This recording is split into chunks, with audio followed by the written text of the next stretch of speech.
soirée de la Saint-Valentin où nous allons, je l'espère, apprendre énormément de choses sur l'art et l'érotisme grâce à Jean-Pierre Sergent. Merci. Il nous fait le plaisir et la joie d'exposer à la fois des œuvres au musée, depuis déjà quelques mois, les 4 piliers du ciel dans le hall du musée, mais depuis ce soir, vous voyez cette sélection de sérigraphie, donc Eros Unlimited, qui est aussi le nom de la conférence de ce soir.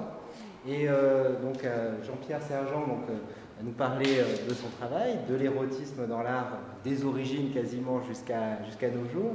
Et il reviendra pour une rencontre avec Thierry Sabatier, historien de l'art et auteur d'un ouvrage de référence sur l'origine du monde, le dimanche 22 mars pour, dans ce même lieu, une autre conférence. Donc vous êtes les bienvenus évidemment. Et donc je laisse la parole à Jean-Pierre en vous demandant s'il vous plaît d'éteindre vos portables s'ils sont encore en veille ou en fonctionnement pour qu'ils ne dérangent pas la conférence.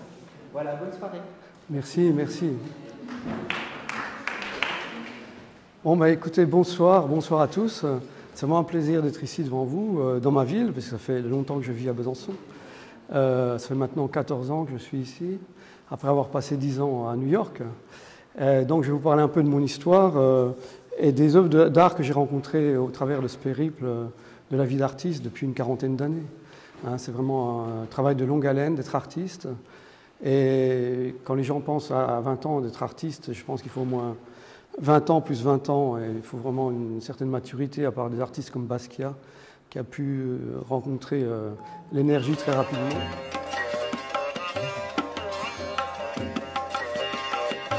Donc, je voulais parler premièrement des pôles totem Asmat de Nouvelle-Guinée. Ce sont des pôles qui sont au Metropolitan Museum, enfin ceux-là sont en Nouvelle-Guinée. Et ça part vraiment de la généalogie de l'être humain. C'est-à-dire qu'il raconte dans ces pôles, oui, ça c'est dans les Upanishads, des milliers de fois auparavant, j'ai vécu dans la matrice d'une mère, j'ai pris plaisir à une grande variété de nourriture, et je fus allaité à tant de seins maternels, je naissais et mourais de nouveau, et continuellement je renaissais une nouvelle fois. Ça, c'est la pensée hindoue qui nous dit ça. C'est-à-dire que nous, on pense que nous sommes uniques, mais eux pensent que nous sommes connectés à un esprit cosmique. Donc les totems, je vous en ai parlé. C'est une œuvre qui m'a vraiment influencé à New York, parce que ces œuvres montrent en fait la continuité généalogique. En général, vous avez les grands-parents, les parents, et puis l'enfant qui est au-dessus, qui sort d'une éjaculation masculine. Il y a assez peu de femmes. Parfois, il y en a, mais souvent, c'est des sociétés patriarcales. Parfois, bon, ouais, c'est une société assez violente, puisque finalement, enfin, pour nous, ils étaient cannibales. Mais leur art est très, très fort. Et c'est en voyant ces œuvres que j'ai compris qu'il me fallait faire un travail assez fort. C'est ce que j'espère faire maintenant. Voilà. Donc là, on voit bien au-dessus l'homme qui éjacule et les enfants qui naissent comme ça. Et par exemple, il y a eu 3 enfants. Et c'est vraiment magnifique. Et aussi, c'est sculpté d'une manière assez phénoménale, assez méticuleuse. Et il faut dire que ce sont des pôles qui font 3 à 4 mètres de haut, ou même plus. Et ces œuvres sont au Metropolitan Museum. Et quand on est devant ça, on est vraiment devant une énergie qu'on pourrait appeler génétique et cosmique. Et chez les asmates, comme beaucoup de peuples auparavant, ils vivent avec leurs ancêtres. Donc, ils travaillent le corps des ancêtres et les ornent de plumes, de coquillages. Et vraiment, ce sont des œuvres très très fortes qui m'ont donné envie de travailler sur le sujet de, bien sûr, la sexualité et la mort. Je voulais parler ici, bon, on saute un peu du coq à l'âne, mais je voulais parler des patterns que j'utilise beaucoup dans mon travail. On explique que ce sont tous des patterns génétiques, comme on en a parlé tout à l'heure, avec le père, la mère, le fils et la fille. Et ça s'intrigue comme ça. Et il y a un écrivain qui a écrit un très bon livre qui s'appelle Patterns that Connect. Et je m'inspire beaucoup de ce livre parce que nous, on pense que c'est des choses complètement figuratives, décoratives, mais pour eux, ça a une signification profonde. C'est-à-dire que ça les entre dans cette connexion dont on a parlé tout à l'heure. Vous voyez, par exemple, j'ai pris cette photo dans un musée Et après, la photo suivante, on verra ce que j'en ai fait dans une œuvre.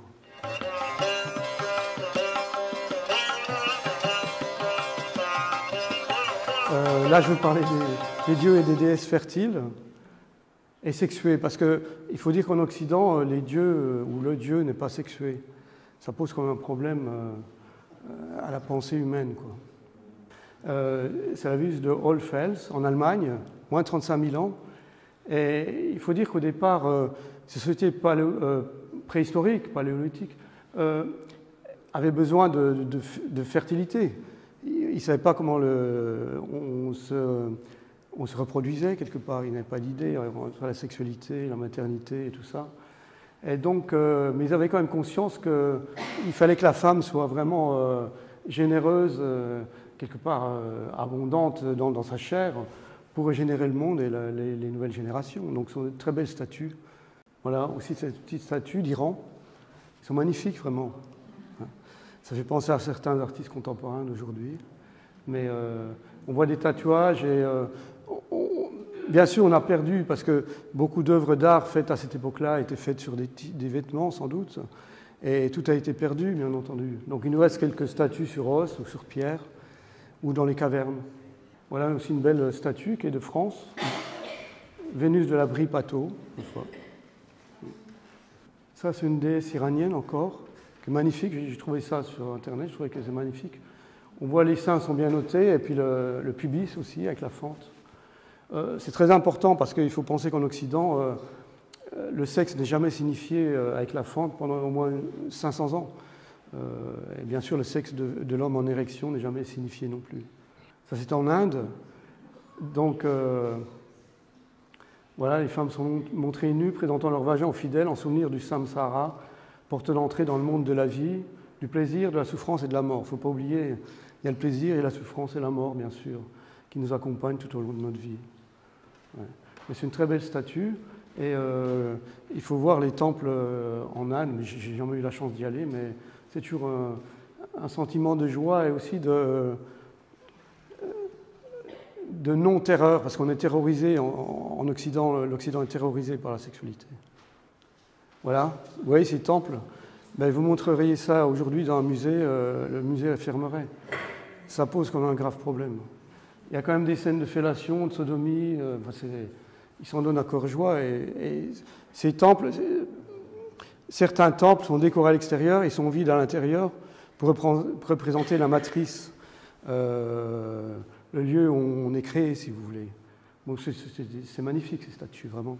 Vous voyez cette statue, on peut penser à des pornostars d'aujourd'hui qui ont ces corps-là. Mais ça, c'est environ 200 après JC. Donc, les hindous avaient compris cette sensualité, d'une part parce que, bien sûr, ce sont des pays tropicaux, et forcément, la nourriture est plus sensuelle, donc forcément, les hommes et les femmes sont plus sensuels, ça dit que ça coule de source. C'est un ensemble, j'aime beaucoup les sociétés mayas aussi pour ça. Bon, là, vous connaissez tous le Kama Sutra. On voit que l'acte érotique est bien signifié. La femme prend son plaisir, l'homme aussi. Bon, il faut dire que ces petites miniatures étaient sans doute pour la cour de certains princes. Mais bon, c'est des images qui étaient quand même assez raffinées.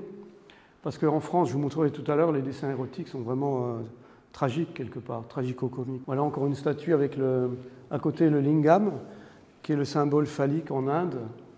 Et donc, c'est des lingams en pierre qui font peut-être 1 mètre, 2 mètres de haut. Et donc, les deux côtés, masculin et féminin, sont honorés dans ces sociétés. Et je trouve ça c'est très intéressant. Vous voyez un tracé de vulve au sol. Souvent, ce sont les femmes qui tracent ces tracés-là, dans la glaise ou dans le sable. C'est beau, tout justement. Là, c'est un yoni tracé dans le sol, vulve symbolisant la force de la création féminine Shakti. Voilà. Ici, vous avez le schéma du linga et du yoni. Donc, il y a les dieux qui sont intégrés aussi dans ce schéma sexuel. Il y a Vishnu, Brahma, le créateur. Je trouve ça c'est fabuleux, vraiment, c'est magnifique. Voilà. Encore une image érotique. Vous voyez, ça c'est homme et femme royale faisant l'amour. Donc, c'est en Inde aussi, Inde classique. Et ça, je voudrais revenir un peu là-dessus. On voit la déesse Kali qui se décapite lors de Koweït pour régénérer le monde. C'est-à-dire que toutes ces sociétés traditionnelles ont la notion de sacrifice. C'est que la vie n'arrive pas comme ça. Quelque part, il y a d'autres personnes qui se sacrifient ou la nature se sacrifie pour que nous puissions vivre.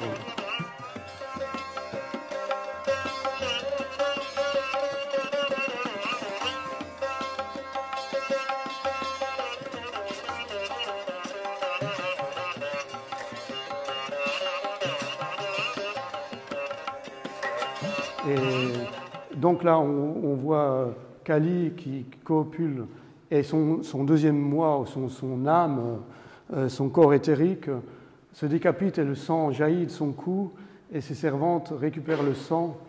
Et symboliquement, ce sont des œuvres qui sont très fortes. Je pense que les psychanalystes peuvent se pencher là-dessus pendant des années sans rien comprendre. C'est quelque chose c'est cette énergie cosmique dont on peut parler ici. Il y a aussi quelques nénuphars en bas, le nénuphar symbole de sagesse et achèvement du Bouddha. Et je voulais parler d'un film ici que j'apprécie particulièrement, c'est La Route des Indes, où une Anglaise arrive en Inde, elle voit toutes ces statues indiennes et ça booste sa libido, c'est-à-dire qu'elle n'avait pas de libido comme beaucoup d'Européens quelque part. Bon. Et les statues indiennes elle travaillaient sa libido, sa sexualité, et elle a inventé une histoire que le guide indien, qui était médecin, l'avait harcelé dans les grottes. C'est un très très beau film que je vous conseille de regarder quand vous aurez le temps. Ici, on voit un vide métacosmique, c'est-à-dire que pour les hindous, tout est créé comme on peut expliquer ça comme un Big Bang cosmique. Là, il n'y a pas de point bindu. En général, il y a le point bindu au milieu, mais ce sont des triangles. Les triangles vers le bas sont féminins et les triangles vers le haut sont masculins. Donc c'est toujours cette intrication sexuelle. Et c'est le commencement du monde dans l'océan originel, avec l'intrication des triangles masculins et féminins dont je viens de parler. C'est-à-dire, c'est comme une matrice, si vous voulez, où le monde se crée, où l'être humain est créé. Ça change de la création biblique. Ça, c'est un travail que j'ai fait en rapport avec ce yantra. Là, j'ai ajouté le point bindu au milieu. Ça, c'est une peinture sur un vase mexicain. Il n'y a pas tellement d'érotisme, mais c'est tellement érotique, si vous voulez. Ce sont des guerriers ou des nobles mayas. Et quand vous voyez leurs costumes, ils ont intégré toute la nature qui est autour d'eux. On voit des serpents, sans doute, on voit des plumes. C'est un monde en eux-mêmes, c'est une cosmogonie en eux-mêmes. Ils appartiennent au monde et ils représentent le monde. Et je pense que quand on devait être devant des personnages comme cela, ça devait être sacrément impressionnant. Ce n'est pas Louis XIV, c'est autre chose. C'est une dimension cosmique, vraiment, ça. Il se trouve que j'ai eu la chance de voyager quelques fois au Mexique avec mon amie Olga, et j'ai eu la chance de découvrir le musée d'anthropologie de Mexico. Et donc là, c'est la déesse Coatlicue, la déesse de la fertilité et de la terre, dans la mythologie aztèque. Et donc, ça, c'est pas la Vierge Marie, vous voyez. Ça dégage, quoi. Parce qu'elle a une tête de serpent. Autour d'elle, elle a des crânes de mort, des cœurs. C'est vraiment une statue sacrificielle et régénératrice. Je vais lire le texte là. Donc elle est représentée comme une femme portant une jupe de serpent entortillée, un collier de cœur humain, de mains et de crâne. Ses pieds et ses mains sont ornés de griffes pour creuser les tombes. Et ses seins pendent, flasques d'avoir beaucoup allaité. Si Coatlicue porte sur sa poitrine les mains, les cœurs et les têtes de ses enfants, c'est pour les purifier. Ça, c'est vraiment la déesse mère par excellence. C'est vraiment une force tellurique incroyable. Parce que les Mayas sont bien sûr polythéistes. Pour eux, c'est leur mère, la déesse Coatlicue. Et je vais vous lire cette phrase parce que ça me fait mal au cœur. On me raconta plus tard que quelques indigènes s'introduisirent le soir en cachette pour déposer des couronnes de fleurs sur ces statues. Une preuve que, en dépit des plus grands soins déployés par le clergé espagnol, le pauvre con, pendant 300 ans, il demeurait toujours un reste de croyances païennes parmi les descendants des autochtones. Et ça, c'est terrible, ce que l'Église catholique a fait envers ces peuples-là, tous les Indiens qui ont été massacrés. C'est un génocide incroyable. Bon, bien sûr, les églises sont un peu calmées aujourd'hui. Il y a d'autres monothéistes qui détruisent beaucoup de choses. Mais c'est important de penser que tous ces peuples ont été dépossédés de leur culture. Voilà. Voilà, c'est une autre déesse. Ça, c'est la fille de Coatlicue. Celle qui a des grelots peints sur le visage. Elle est la déesse de la lune chez les Aztèques. Elle est la fille de Coatlicue. On dit qu'elle avait dressé les étoiles contre sa mère en apprenant que celle-ci était enceinte. On voit la jalousie dans les mythologies partout. C'est un peu triste la jalousie, mais enfin bon, ça existe aussi. Et c'est aussi une œuvre qui est magnifique. Très très belle. Ça, c'est une statue égyptienne qui est au Louvre, toute petite. Et j'ai fait aussi une sérigraphie après avoir pris cette photo. Vous voyez la robe qui est vraiment contemporaine, c'est un design impressionnant. Je parle de sensualité, là, je ne parle pas de sexualité, mais malgré tout, ça provoque du désir de voir cette femme. Là, l'image n'est pas terrible, mais c'est Geb et Nut, la création du monde. Or, on voit bien le dieu qui bande, quoi, en deux mots, et la déesse Nut qui le reçoit. La déesse Nut, c'est la déesse du ciel et des étoiles. Et Geb, c'est le dieu de la terre. Donc il y a cette rencontre entre le ciel et la terre, unis par le pénis. C'est très très beau, c'est une image magnifique. Là, on voit un dieu étiphalique, Katoumef. Bon, on ne voit pas le dieu chrétien ou étiphalique, ça n'existe pas dans nos religions. C'est assez triste. Ça, c'est une photo que j'ai prise au Metropolitan Museum. C'est le visage d'une statue égyptienne, d'un sarcophage égyptien. Et j'ai vraiment toujours été amoureux de cette momie. C'est vraiment un visage qui m'aime particulièrement.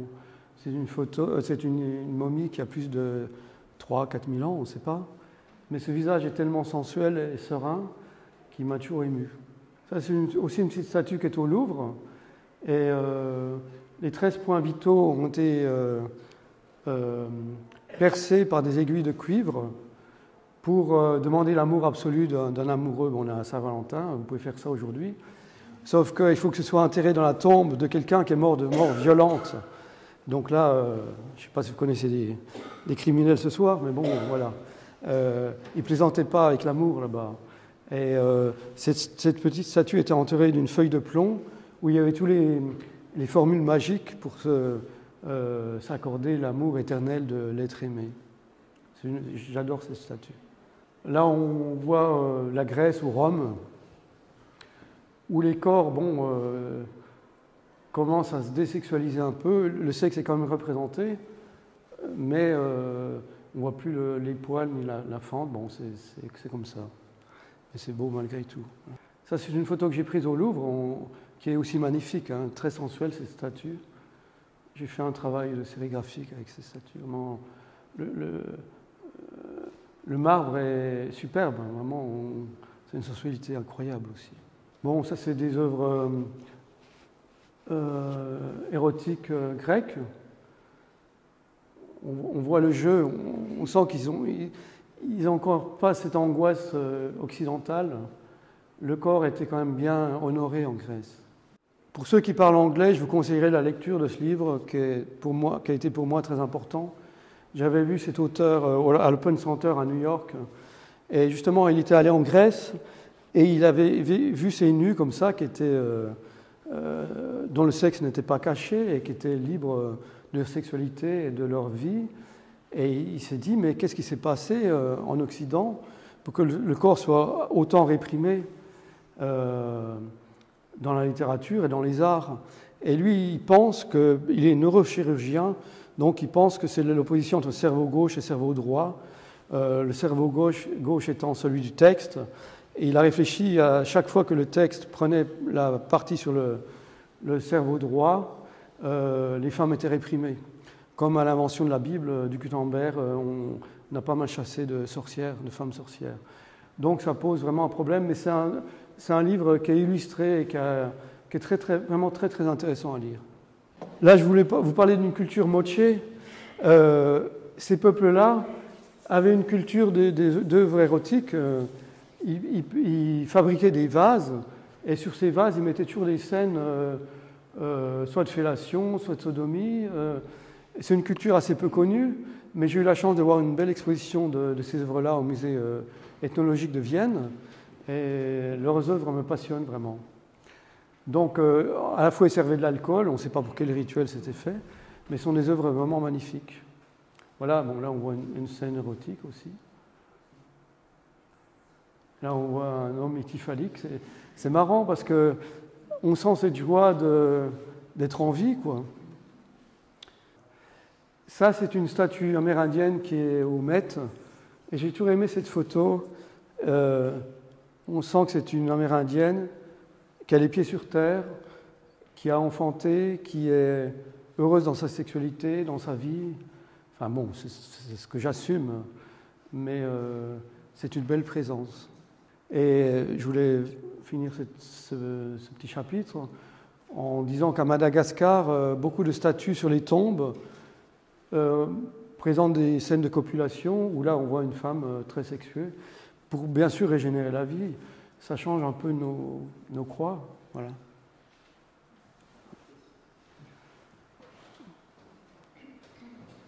Ça, c'est aussi des statues de Madagascar.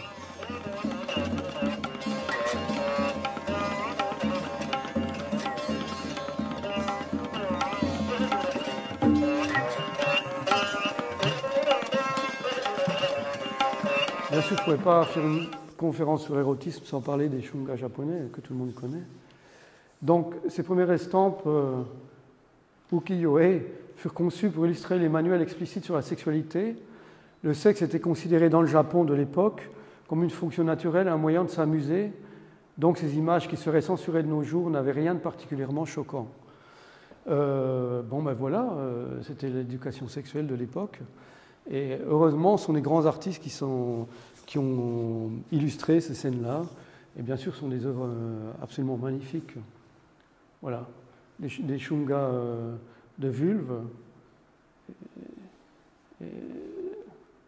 C'est aussi superbe. Les couleurs, vous voyez, c'est juste un rouge qui est délié un peu au rose. Il y a juste 2 couleurs là-dedans. Des gravures sur bois, je crois. Et là, on voit, c'est une œuvre qui est magnifique, c'est en 4 parties. On voit une œuvre de sodomie et c'est vraiment, c'est aussi la façon dont les plans sont découpés. C'est presque cinématographique et bravo à l'artiste qui s'appelle Tori Kiyonaga, 1785. Et bon, en France, on avait des gens qui faisaient des gravures un peu obscènes, mais c'était pas artistique à ce point-là. Voilà une autre shunga. Donc dans ces shungas, tout est décrit pratiquement. Toutes les scènes érotiques peuvent être décrites. Voilà, donc là on voit une vulve avec un immense sexe. Bon, les Japonais augmentent la taille des sexes. Bon, c'est leur choix. C'est leur choix. Nous, on a bien la Tour Eiffel. Voilà. Une autre gravure érotique. Il y a un peu un âge d'or de ces shungas. Bien sûr, aujourd'hui, ces shungas ont donné les mangas que tout le monde connaît, les mangas érotiques. Mais au départ, c'était vraiment des grands artistes, qui sont devenus des artistes très célèbres, qui ont commencé ça. Et donc, je voulais venir à l'Occident. Voilà l'image d'une vulve en Occident. C'est vraiment à l'opposé. On sent toute la morale, on sent presque le déplaisir, on sent une doctrine. Et donc, c'est pas quelque chose qui donne envie, c'est vraiment... c'est la rationalité dans toute sa splendeur. Bon, et il faut dire que c'est intéressant, mais l'Occident a perdu cette joie de créer, de procréer, peut-être de la sexualité aussi.